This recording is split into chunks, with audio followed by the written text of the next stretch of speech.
Do you want to know how to make any amazing thumbnail out there just like your Overwatch or any other successful YouTuber out there? Well, if so, you clicked on the correct video because that's exactly what I'm going to be showing you guys how to do.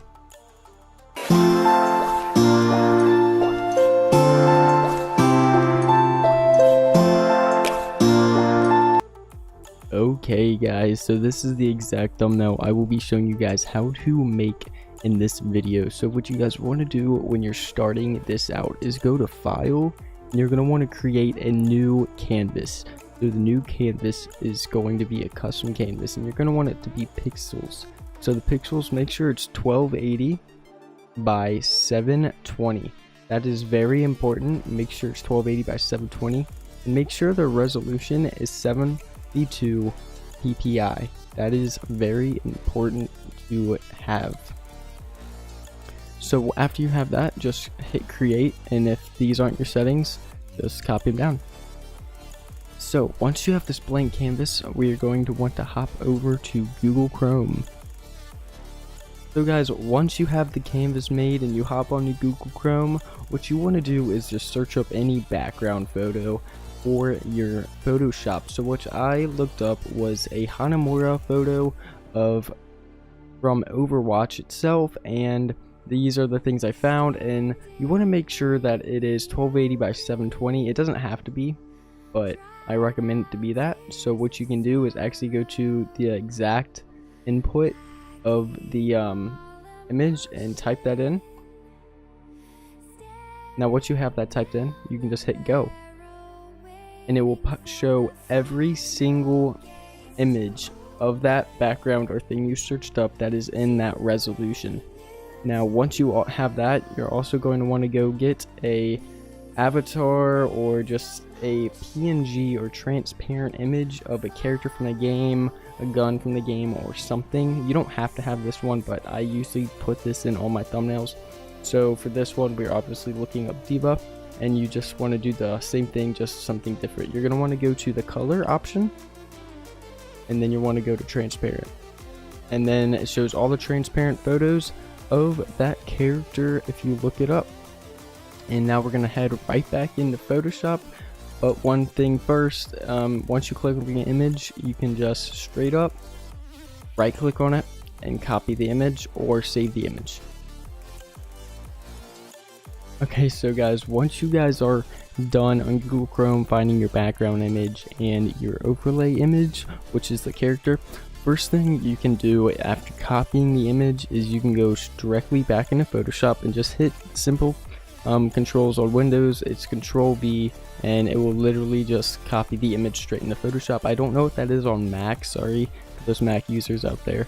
And then you can also go to the file option and place embedded photo, which is what I usually do, but it's the same thing as copying the photo and pasting it.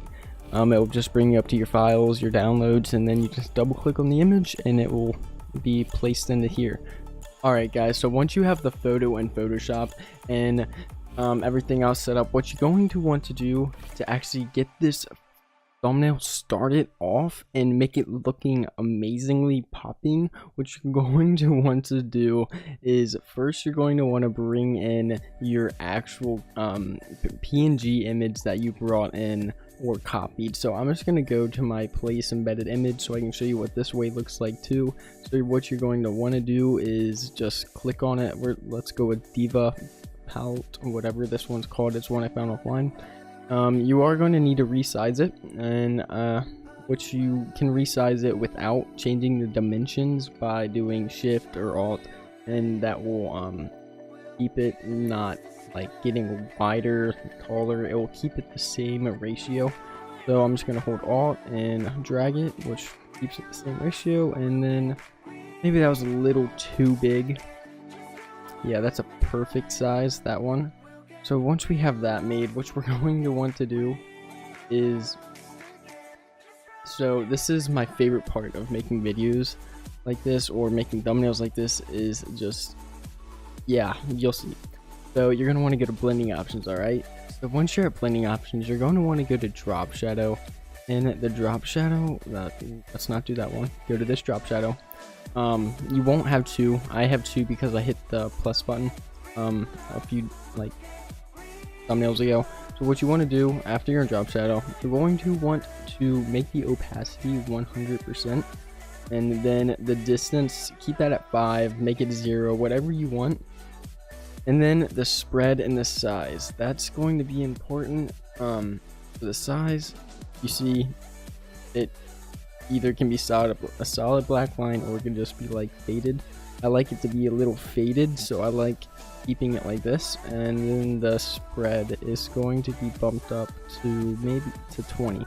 Make the spread 20, and then you're going to want to go into your outer glow and make the outer glow everything I have on here. Copy these settings. Actually, no, I'm going to change something. I'm going to make the spread 5 and the size 35, which looks amazing. And then I'm going to make the opacity 75. So yeah, I actually really like the way that looks, but I'm actually going to change the opacity. Yeah, we're making the opacity 65, and that looks great to me. So once we have this, so now what you guys are going to want to do is one thing that every YouTuber is doing right now, and legit, it's super smart, but yet it's very weird. So what you want to do is literally, you're going to want to go on to your first layer, and you're going to want to go to your paintbrush tool. Once you're in your paintbrush tool, you're just going to start scribbling random stuff everywhere, random colors. But I've already done this, so I'm just going to use the one I've already made and delete these.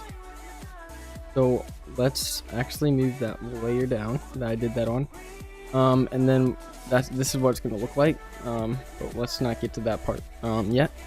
So once you have done that, you are going to want to keep that hidden, and then you're going to make another layer by hitting the paper icon at the bottom right of your screen, and then drag that layer underneath of the layer that you just did all the scribbles on. And then what you're going to want to do is go into your paintbrush again, make sure it's all the way black. Once it is all the way black, you guys want to make the opacity around 50%. 47 is fine, I just don't want to mess with it. So once you have it that, you're just going to want to change the size to something high and just scribble everywhere. Scribble, cover the entire canvas with the paintbrush. And it's going to give it this dark effect that looks very cool. So once you have this done, you're going to want to then enable the layer that you did all the scribbles on.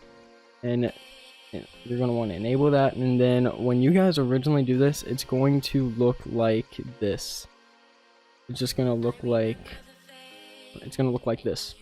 So once you have this screen with you, you're going to want to go to the options, and then you're going to want to go down to divide. And it already looks amazing with this, but it's too bright, too vibrant, which is amazing because it's going to be small, but you want to change the opacity.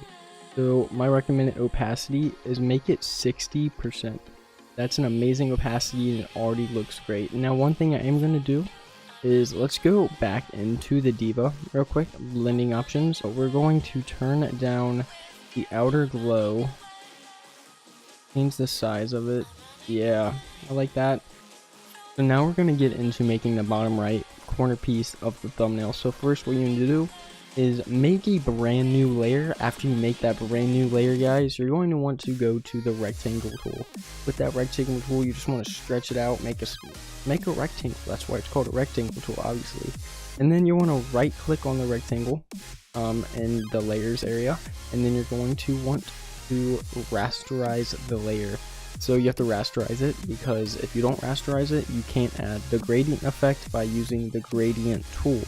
So you want to make sure the gradient is black on top, white on the bottom. And then what thing I did not show you guys to do is hold control and click on the rectangle itself, and then go into gradient and drag from the bottom to the top, and it will look like that. Now you guys can hold and click Control D and bring up the move tool, so you can move it around. Now once you can move it around, you're going to want to hit Control T to be able to rotate and move the image. So once you do that, rotate the image to maybe around a 34-degree angle. Yeah, I like how that looks.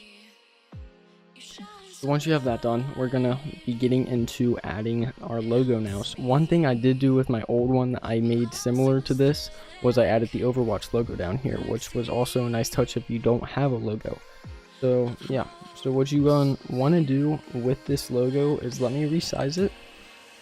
And when you resize it, just hit Control T again, hold Alt, and make it small enough to fit in this area down here. So what you want to do now is we're going to make this outline or go through this. So what you want to do is you're going to want to rasterize the layer.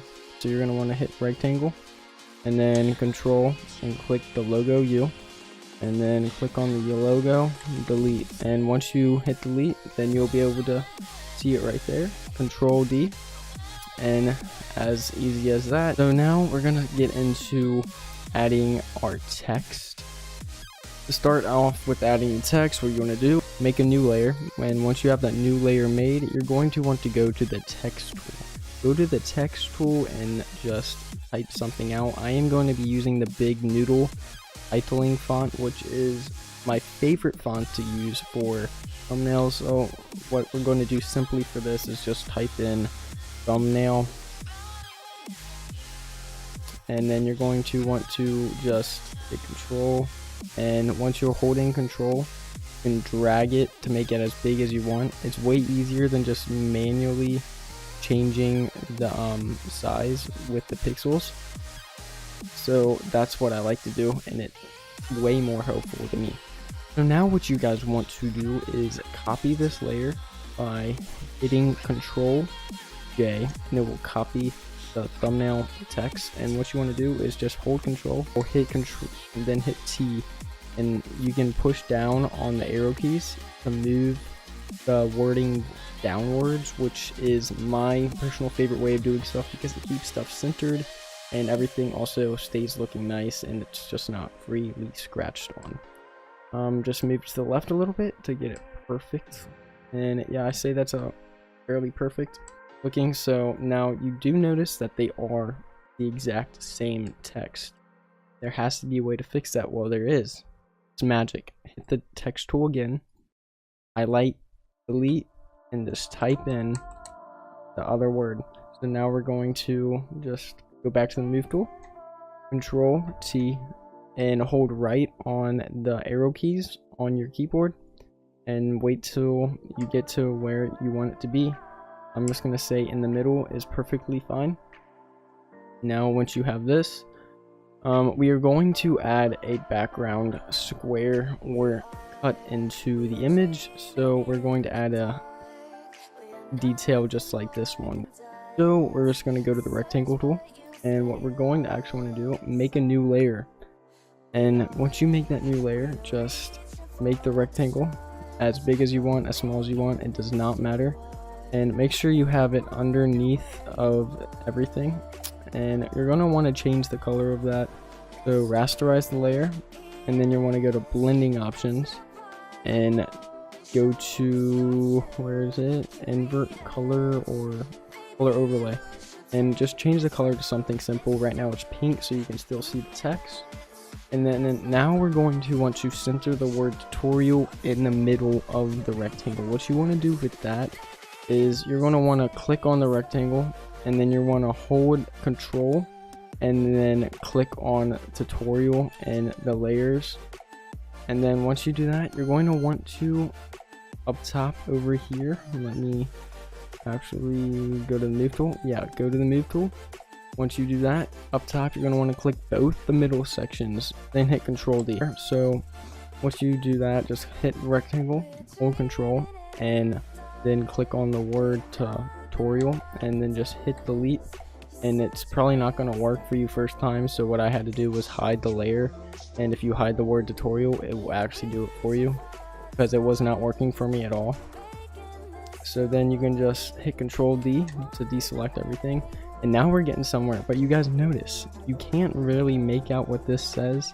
So what you're going to want to do is, first off, go to the rectangle and blending options. Once you're in there, you're going to want to make a inner glow. So get rid of the color overlay first, and then you're going to want to do inner glow. Make the inner glow just simple, keep it the same. Then you'll want to do gradient overlay. Make the gradient overlay something simple and easy. Just make the opacity like that. So the gradient overlay colors I had a dark pink going up to a bright pink, and that's what that's going to look like. Now what you want to do is go to the drop shadow, and drop shadow is what's really going to bring these words together. So what you want to do is make the size quite big, and then make the opacity not completely full but yet full enough, and that's already looking amazing. And then you want to go to your outer glow, and you're going to want to make the outer glow's opacity almost completely full, so 75% is fine. Make the size not too big, but make it big enough. And I already love how that is looking so far. Make the spread a little, yeah, like that. That's perfect. I love how that looks. And let's go back down to the drop shadow real quick. Make the spread smaller and then the size bigger. That looks perfect for the word tutorial. So now we want to do the word thumbnail. So we're going to want to go back into blending options, and then we're going to go to gradient overlay, and then make sure the opacity is on 100%. You're going to want to make the gradient overlay black and white, and then you're going to want to go to your drop shadow. Make your drop shadow whatever you want it to be. It doesn't matter that much. Make the spread fairly high. Don't go above 25 with the spread. I say make it 20 max. Size for me is going to be like 65. And then you're going to want to do the distance. Make the distance 0, and the opacity, make that 82. Then you go to outer glow, and the outer glow is what's going to bring all of these words together. So once you do all this, make the opacity 75%, make the spread 17, size 24. Now turn out amazing looking. So yes, we got all that done. Okay, now you guys will also be noticing that the drop shadow or the outer glow are going over top of the word tutorial, the box. The way to fix that is by taking the word rectangle and dragging it over top of the word thumbnail. Go back to the word thumbnail, blending options, then go to stroke, and make sure the stroke is on the outside,